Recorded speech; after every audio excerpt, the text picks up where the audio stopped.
है, यहीं से तो हम खाना खा रहे हैं। अगर यहीं पे काम खराब हो रहा है तो फिर कैसे अपना शरीर जो है, अपनी बॉडी जो है स्वस्थ रहेगी।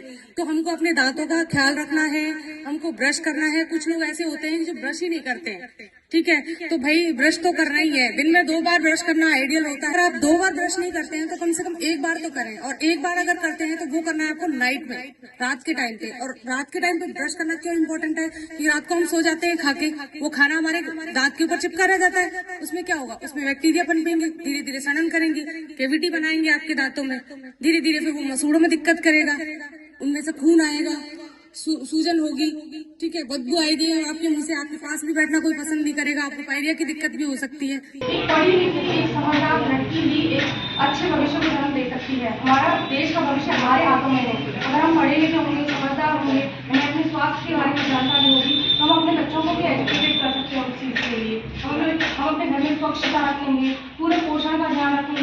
तो आप जब पढ़ेंगे तो आप अपने परिवार का ध्यान रख पाएंगे, उनकी हेल्थ का ध्यान रख पाएंगे, साफ सफाई का ध्यान रख पाएंगे।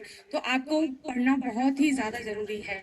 और आपको, लड़कियों को क्या होता है कि घर में इस तरह से रखा जाता है कि लड़की है तो इसको कम पोषण दो खाने में, तो आपको न्यूट्रिशन की भी कमी होती है। सोचते हैं कि लड़कों को ही मिलना चाहिए, ऐसा नहीं है। लड़कियों को लड़कों से ज़्यादा ज़रूरत होती है पोषण की। क्यों? ये हम सब लोग जानते हैं कि हम सब लोग क्या फेस करते हैं। हर मंथ में हम लोग पीरियड्स फेस करते हैं, है ना। तो ये जो चीज होती है, इसमें कोई शर्माने की बात नहीं है। ये भगवान का दिया हुआ आशीर्वाद है, कोई श्राप नहीं है हमारे लिए, ठीक है। इसके ही थ्रू तो हम एक नई जनरेशन को जन्म देते हैं, ठीक है। तो देश का जो भविष्य है वो हमारे हाथ में है।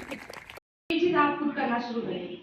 आप इस तरह से अपनी दांतों का ध्यान रखिए, अपनी ओरल हेल्थ का भी ध्यान रखिए, तो जिससे कि आप जो भी कुछ खा रहे हैं वो आप उससे भी समझ, जा तो यहीं से रहना, मेन एंट्री तो यही है, मेन एंट्री खराब कर रहे हो आप अपनी, तो उस पर आप ध्यान दीजिए।